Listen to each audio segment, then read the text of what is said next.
नमस्कार साथियों, स्वागत है आपका आपके अपने YouTube चैनल एचएस पॉइंट पर। साथियों, हम आज आपके लिए रीजनिंग में फोल्डिंग एंड पेपर के प्रश्न लेकर आए हैं। जैसे यहाँ पे साथियों हमारा प्रश्न दिया गया है, कागज को छेदने तथा खोलने के बाद वह किस उत्तर आकृति जैसी दिखाई देगी।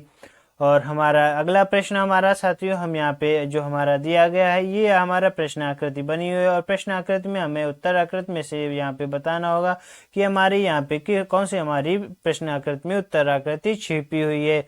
तो इसी तरीके के प्रश्न ये टीसीएस आधारित के हम सभी प्रश्न लेकर आए हैं।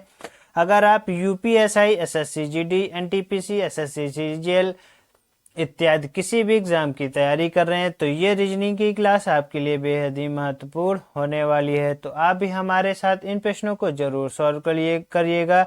अभी तक आपने हमारे चैनल को like, share, subscribe, follow and नहीं किया है तो अभी कर लीजिएगा और बेल वाली घंटी को दबाना साथियों ना भूलिएगा। तो आप भी हमारे इस वीडियो को अंत तक जरूर देखिएगा। चलिए शुरू करते हैं हम अपना पहला प्रश्न। साथियों, अगर आप यहाँ पे देख रहे होंगे हमारा पहला प्रश्न दिया गया है, निम्नलिखित प्रश्न में दिए गए विकल्प में से संबंधित प्रश्नवाचक को चुनिए। और यहाँ पे दिया गया है ADHM ZWSN और आगे हमारे साथियों दिया गया है GIKM और हमारा दिया गया है साथियों यहाँ पर प्रश्नवाचक चिन्ह। इस प्रश्न को कैसे करेंगे ये देखिएगा साथियों। हम इस प्रश्न को पहले नोट करेंगे। ये हमारा प्रश्न दिया गया है ADH और M, आगे हमारा दिया गया है ZWS और N। तो साथियों अगर आप यहाँ पे देख रहे होंगे तो ये जो हमारा Z आ रहा है यानी कि ये हमारा विपरीत दिया गया है, क्योंकि A बराबर हमारा Z होता है और D बराबर हमारा साथियों W होता है और H बराबर हमारा यहाँ पे कितना होता है, H बराबर हमारा यहाँ पे साथियों S होता है और M बराबर हमारा यहाँ पर कितना होता है, M का विपरीत हमारा N होता है। तो आप यहाँ पे देख रहे होंगे सभी हमारी संख्या जो है हमारे अक्षर दिए गए हैं विपरीत दिए गए हैं। अगर विपरीत दिए गए तो आगे हमारा दिया गया है GIK और M, इसका विपरीत हमारा क्या होगा ये देखिएगा साथियों। G का विपरीत अगर हम यहाँ पे करेंगे तो हमारा G का विपरीत होता है यहाँ पर T होता है। साथियों आगे अगर आप देखेंगे तो I का हमारा विपरीत क्या होता है, R होता है और K का विपरीत हमारा क्या होता है, P होता है और M का विपरीत हमारा कितना होता है साथियों, N होता है। यहाँ पे देखिए हमारा क्या बनना है, TRPN हमारा साथियों राइट आंसर हो जाएगा। ये देखिए हमारा राइट आंसर क्या हो जाएगा, TRPN हमारा साथियों राइट आंसर हो जाएगा। साथियों यहाँ पे जो हमने आपको ये प्रश्न कराया है इसमें कुछ आपको डिटेल मालूम होनी चाहिए, वो क्या होती है ये देखिएगा साथियों। अगर आप यहाँ पे G की नंबरिंग देखेंगे तो G हमारा कितने पर आता है, 7 पर आता है और T हमारा कितने पर आता है, 20 पर आता है। साथियों अगर आप यहाँ पे इनको जोड़ेंगे तो कितना होता है, 7 + 20 बराबर हमारा कितना बनता है, 27 बनता है। तो साथियों यहाँ पे हम क्या आपको बताना चाहते हैं ये जान लीजिए। जो हमारी G का विपरीत हमारा यहाँ पे T दिया गया है तो ये जब कभी भी हम विपरीत जोड़ते हैं तो हमको पता चलता है तो यहाँ पे इनकी संख्या जो होती है 27 से ऊपर नहीं जाती है। हम यहाँ आपको यही चीज यहाँ पे बताना चाहते थे। देखते हैं अगला प्रश्न। साथियों इस रीजनिंग की क्लास को अंत तक जरूर देखिएगा। देखते हैं अगला प्रश्न। अगला प्रश्न हमारा यहाँ पे दिया गया है, निम्नलिखित प्रश्न में दिए गए विकल्प में से संबंधित प्रश्नवाचक को चुनिए। और यहाँ पे दिया गया है 36, 216, 81 और प्रश्नवाचक चिन्ह। साथियों यहाँ पे हम ऐसा क्या करें कि हमारा यहाँ पे प्रश्नवाचक स्थान पे हमारा आंसर आ जाए। तो क्या करेंगे ये देखिएगा साथियों। अगर आप यहाँ पे देख रहे होंगे एक 36 दिया और हमारा 216 दिया गया, ये हमारे कोई स्क्वायर या वर्ग होते हैं तो ये मतलब स्क्वायर या क्यूब होते हैं ये देखिएगा। तो साथियों अगर आप यहाँ पे देखेंगे 36 जो है हमारा 6 का स्क्वायर है और जो हमारा क्यूब ये 216 ये हमारा 6 का क्यूब है। तो अगर ये हमारा 6 का स्क्वायर और 6 का क्यूब है तो हमारा यहाँ पे जो 81 दिया गया ये हमारा 9 का स्क्वायर है। तो आगे साथियों हमारा जो क्यूब होगा वो भी हमारा 9 का होगा। तो 9 का क्यूब क्या होता है ये भी जान लीजिए। थोड़ा हम डिटेल में इसको समझाएंगे आपको, तो आपको समझ में आ जाएगा। साथियों 9 का अगर हम क्यूब निकालते हैं तो हम 3 संख्याओं का आपस में गुणा करते हैं, वो भी सेम संख्याओं का। हम यहाँ पे करेंगे तो हमारा आएगा 9 9 81 आएगा। साथियों हमने यहाँ पे 81 लिख दिया। अब 81 का गुणा हम करेंगे 9 में, तो यानी कि हमने दोबारा 9 का गुणा किया तो 9 एकम 9 हो जाएगा और 9 अट्ठे 72 हो जाएगा। तो हमारे यहाँ पे क्या आंसर निकल के आया क्यूब का, हमारा 729 हमारा निकल कर आया। और साथियों जो स्क्वायर होता है, स्क्वायर हमेशा अगर आप देखेंगे तो ये हमारे 6 गुणे 6 ये होता है, ये हमारी दो सेम संख्याओं का गुणा ये हमारा स्क्वायर होता है। तो इस तरीके से हमारे ये 36 होता है। तो आपको स्क्वायर और क्यूब मालूम हो गए होंगे। उम्मीद है ये प्रश्न आपको समझ में आया होगा। देखते हैं अगला प्रश्न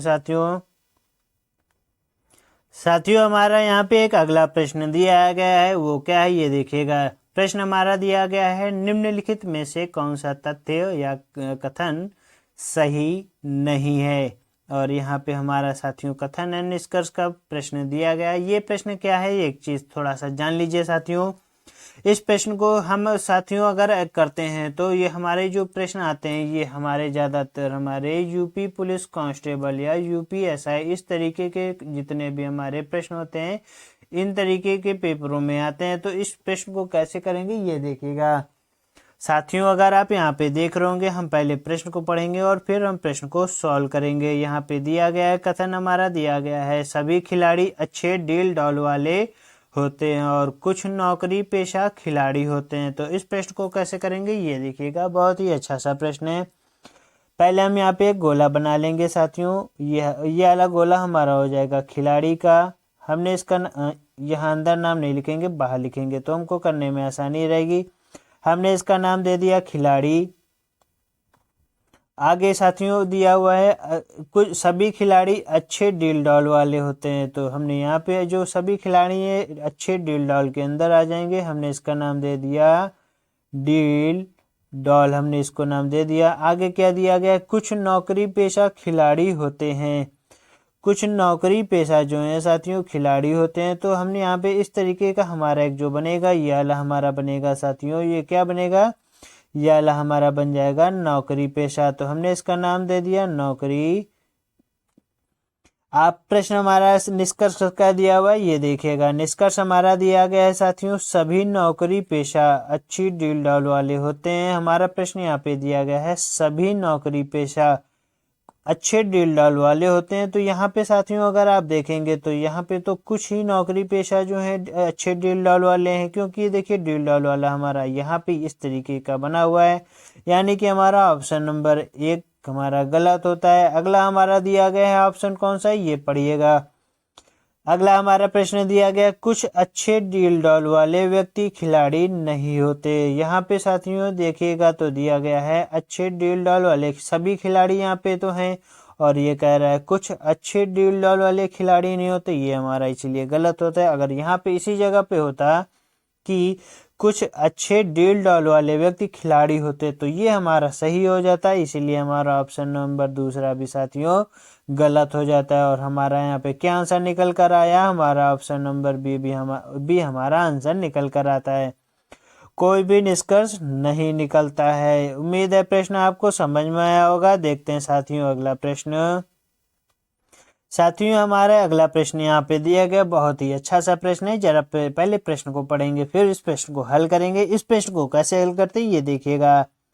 ये वाला प्रश्न हमारा दिया गया, निम्नलिखित प्रश्न में कौन सी उत्तर आकृति में प्रश्न आकृति निहित है। और यहाँ पे हमारी प्रश्न आकृति बनी हुई है साथियों, और यहाँ पे हमारी ये उत्तर आकृति में हमारी प्रश्न आकृति छिपी हुई है, यानी कि हमारा प्रश्न बहुत ही अच्छा है। कैसे करेंगे ये देखिएगा। प्रश्न आकृति में एक ये हमारा गोला बना है और इस तरीके से हमारा ये चित्र हमारा बना हुआ है, और हमारा उत्तर आकृति में कहाँ कौन से ऑप्शन में ये देखिएगा।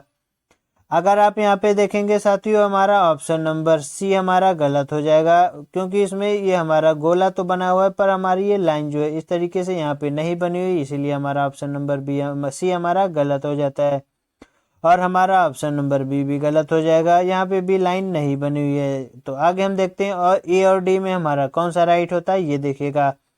साथियों अगर आप यहाँ पे देखेंगे ऑप्शन नंबर ए में गोला बना हुआ और इस तरीके से लाइन भी बनी हुई है, यहाँ तक हमारी आती है। पर यहाँ पे जो साथियों नीचे की लाइन है ये हमारी इसमें नहीं बनी हुई है, इसीलिए हमारा ऑप्शन नंबर ए हमारा गलत हो जाएगा।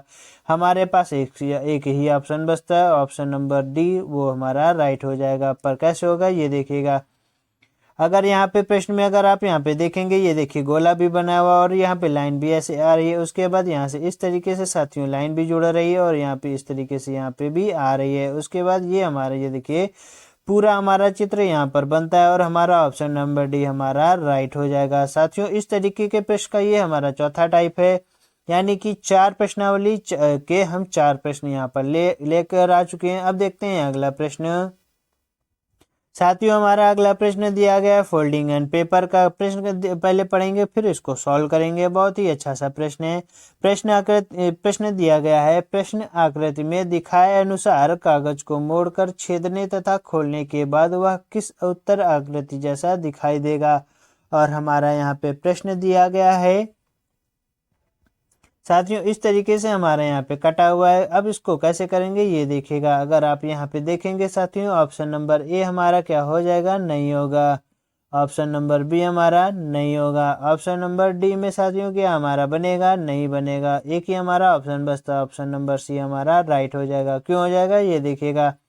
साथियों जब हमारा ये फोल्डिंग पेपर का इतना कटेगा तो इसके बाद फिर हमारा यहाँ पे ऐसे कटेगा, फिर हमारा ये इधर ऐसे ऐसे कटता जाएगा। और इस तरीके से अगर किसी भी ऑप्शन में है तो किस ऑप्शन में, option number B, option number C हमारा राइट आंसर हो जाएगा। और उसके बाद साथियों यहाँ पे जब बन जाएगा तो इसके अंदर यहाँ पे जितना हिस्सा है ये हमारा काला हो जाएगा। इस तरीके से ये हमारा कलर फिल वाला हो जाएगा, यानी कि हमारा ऑप्शन नंबर सी राइट हो जाएगा। देखते हैं अगला प्रश्न। साथियों हम आपको इस रीजनिंग की क्लास में हमने आपको 5 प्रश्न और 5 टाइप आपको कराए। आपको कैसे लगे? अगर अच्छे लगे तो हमारे चैनल को लाइक करिएगा, शेयर करिएगा, सब्सक्राइब करिएगा। मिलते हैं आपसे अगले वीडियो में, तब तक के लिए नमस्कार।